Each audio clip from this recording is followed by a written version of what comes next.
மலரே மலரே அப்படின்னு கூப்பிடும்போது என்னத்தை சொல்லுங்க அப்படின்னு மலர் கிச்சனில் இருக்கவங்க வெளியே ஓடி வராங்க. பாக்யராஜ் எங்க அப்படின்னு கேட்க, இதோ உள்ள கிளம்பிட்டு இருக்காரத்தன்னு சொல்லும்போது ஒரு நிமிஷம் அவனை வர சொல்லு அப்படின்னு அங்கே ராஜலட்சுமி சொல்கிறாங்க.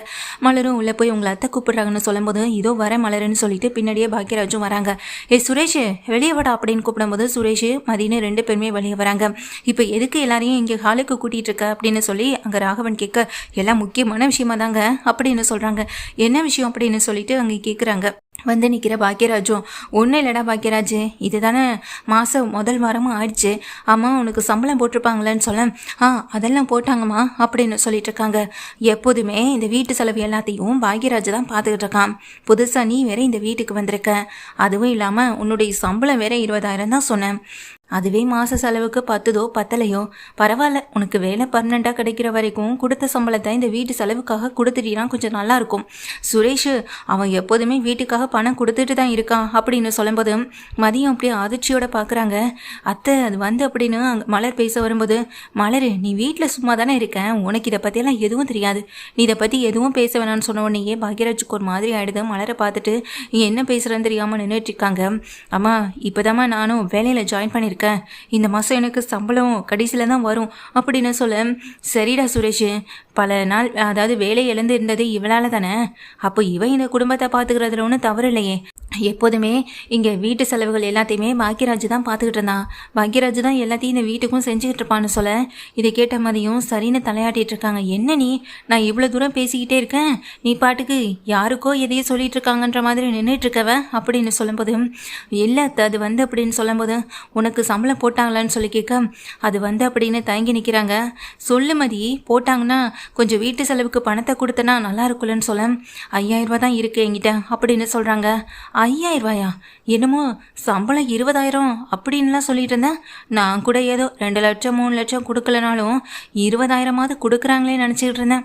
இப்போ என்னடானா 5,000 சொல்கிறேன், 5,000த்துக்காகவா நீ அந்த ப்ரொபோஷல் வேலையை பார்க்க போயிட்டு இருந்த அப்படின்னு சொல்லி கேட்க, அதுக்கு மாதிரி அதெல்லாம் ஒன்றும் இல்லை, எங்கள் வீட்டு செலவுக்காக 15,000 பணத்தை எங்கள் அம்மா அப்பாவுக்கு நான் கொடுத்து விட்டேன் அப்படின்னு சொல்ல, என்ன நீ உன் இஷ்டத்துக்கு எதனால் முடிவெடுப்பியா, இந்த வீட்டில் எத்தனை பேர் இருக்கோம், யார்கிட்டையாவது ஒரு வார்த்தை கேட்கணும்னு தோணுச்சா, நீ என்னமோ சம்பளத்தை தூக்கி உன் அம்மா கிட்ட கொடுத்துறேன்னு சொல்லிட்டு வர, என்ன உன் சம்பளத்தில் தான் உன் குடும்பத்தை ஓட்டணுமா அப்படின்னு ராஜலட்சுமி சொல்ல, இப்போ ஏன் இப்பெல்லாம் பேசுகிறீங்க, நான் என் அம்மா அப்பாவுக்காக தானே அந்த பணத்தை கொடுத்தேன், எங்கள் அம்மா அப்பாவுக்கு பணத்தை கொடுக்க வேண்டான்னு எதுக்காக இந்த வீட்டில் நீங்கள் உரிமையில் அந்த தலையிட்டு இருக்கீங்க அப்படின்னு சொல்ல, இங்கே பாருங்கங்க என்ன பேச்சு பேசுகிறா பாருங்க, நம்ம வீட்டில் வந்து தங்கிக்கிட்டு அந்த வீட்டுக்கு பணத்தை கொடுத்தா என்னங்க அர்த்தம்னு சொல்ல, என் செலவுக்கு 5,000, என் செலவுக்கு 5,000 மட்டும் இருந்தால் போதும், அதை வச்சு என்னால் இங்கே ஓட்டிக்க முடியும், எனக்காக யாரும் இந்த வீட்டில் செலவு பண்ணணும்லாம் நான் சொல்லவும் இல்லை, என் குடும்ப செலவே என்னுடைய வருமானத்தை நம்பி தான் இருக்குது, அப்பாவும் இப்போ பேஷண்ட்டாக வீட்டில் வந்து இருக்காரு, அவரால் வேலைக்கும் போக முடியாது,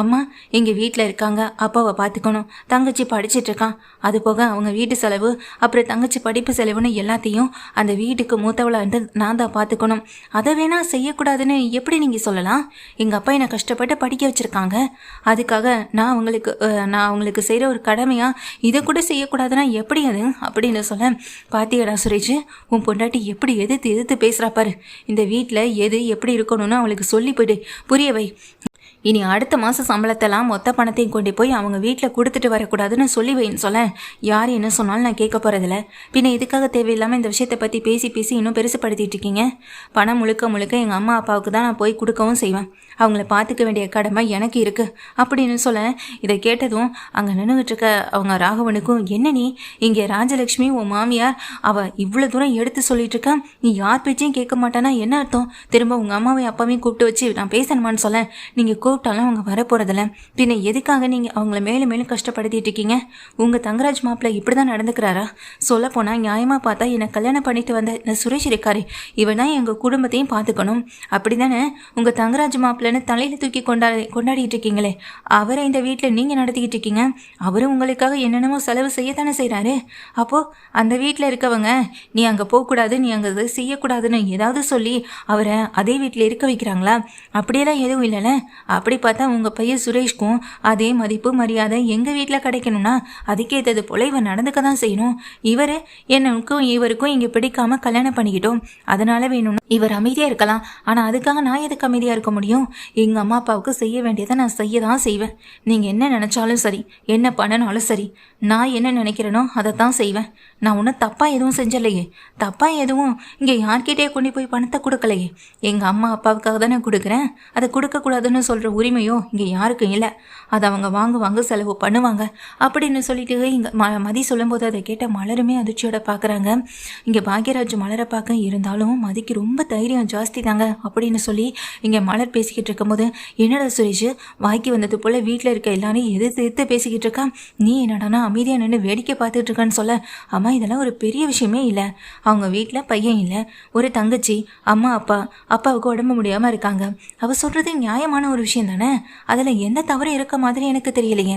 சொல்லப்போனால் இங்கே மாமா நம்ம ஃபேமிலியை பார்த்துக்கிற மாதிரி அந்த ஃபேமிலியை பார்த்துக்க வேண்டிய பொறுப்பு எனக்கு இருக்குது.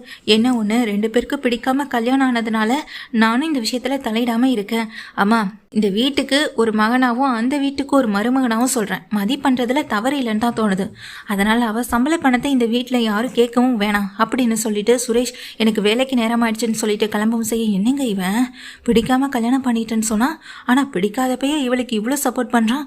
ஒருவேளை பிடிச்சி 2 பேரும் வாழ ஆரம்பிச்சிட்டாங்கன்னா அப்போ என்னெல்லாம் இந்த வீட்டில் இவனும் சேர்ந்துக்கிட்டு பண்ணுவானோ எனக்கு தெரியவே இல்லைங்க அப்படின்னு அங்கே ராஜலக்ஷ்மி சொல்ல, இங்கே மலர் பாட்டு கிச்சனுக்குள்ளே போய்ட்றாங்க. கிச்சனுக்குள்ளே சாப்பாடு எடுக்கிறதுக்காக போனேன். பாக்யராஜும் அந்த பிள்ளை நியாயமாக தானே பேசுதுன்னு சொல்ல, ஆமாங்க இது நாள் வரைக்கும் நான் கூட இப்படி பேசினதில்ல. எங்கள் அம்மாவுக்கும் எனக்கும் ஏதாவது செய்யணும்னு ஆசையாக தான் இருக்கும். ஆனால் நான் தான் வேலைக்கெல்லாம் போகாமல் வீட்டில் தானே இருக்கேன். அப்படி இருக்கும்போது என்னால் எப்படி எங்கள் அம்மா இஷ்டப்பட்டது, எங்கள் அம்மாவுக்கு பிடிச்சதை நான் எப்படிங்க செய்ய முடியும்? தம்பி இருந்து பார்த்துக்கிறான், அதனால் கொஞ்சம் மனசு நிம்மதியாக இருக்குது. ஆனாலும் மதிய எடுத்த முடிவு சரிதாங்க. அப்பாவுக்கு உடம்பு சரியில்லை, தங்கச்சி படிச்சிட்டு இருக்கான். அப்போ அந்த குடும்பத்தை பார்த்துக்க வேண்டிய பொறுப்பு மதிக்கு தானங்க இருக்குது அப்படின்னு சொல்லும் போதும் கரெக்டாக சொன்ன மலரு, இங்கே பாரு மலரு, உனக்கு ஏதாவது ஆசை இருந்தால் என்கிட்ட தாராளமாக சொல்லு, கண்டிப்பாக நான் உனக்கு அதில் உதவி பண்ணுறேன்னு சொல்லிட்டு பாக்யராஜ் கிளம்பி போயிடுறாங்க. மதியம் டிஃபன்லாம் எடுத்துக்கிட்டு இங்கே வெளியே வராங்க. காலேஜுக்கு போகணும் அப்படின்றதுக்கு நில்லு அப்படின்னு சொல்லும்போது மதி நிற்கிறாங்க. சொல்லுங்க அப்படின்னு பக்கத்தில் போய் இங்கே மதியம் நிற்க, என்ன நினச்சிட்டு இருக்கோம் மனசில் வந்து கொஞ்ச நாளையே என் பையனுடைய மனசை மாற்றிட்ட போலன்னு சொல்லிட்டு கேட்க, அவர் மனசை மாற்றுறதுக்கேன்னு அவர் குழந்தையா? இல்லையே, நீங்கள் ஏற்கனவே வளர்த்து வச்ச உங்கள் பையன் தானே. அவர் மனசை நான் தான் மாற்றணும்னு அவசியம் இல்லை. நியாயம் எது இங்கே அநியாயம் எதுன்னு அவருக்கு நல்லாவே தெரியும். அதனால தான் அவர் இப்படி பேசிட்டு போகிறாரு அப்படின்னு சொல்லி இங்கே மதியம் சொல்ல, கரெக்டாக பாயிண்ட் பிடிச்சி பேசுகிற மதி, உன்னையே எனக்கு இதனால தான் ரொம்ப பிடிச்சிருக்குன்னு மலர் பார்த்து சிரிச்சுக்கிட்டே மனசுக்குள்ளே நின்று அங்கே பார்த்துட்டு இருக்காங்க. அப்போ ராஜலக்ஷ்மி சொல்கிறாங்க, இங்கே பாரு, அவன் அப்படி சொல்கிறான், இந்த வீட்டில் இப்படி தான் இருக்கணும்லாம் அவசியம் இல்லை. இந்த வீட்டில் நானும் உன் மாமனாரும் என்ன முடிவு எடுக்கிறோமோ அந்த முடிவுக்கு ஏற்ற மாதிரி தான் இந்த வீட்டில் எல்லாருமே நடந்துக்கணும்னு சொல்ல, இது என்ன மன்னராட்சியா இல்லை ஆங்கிலேயர் ஆட்சியா?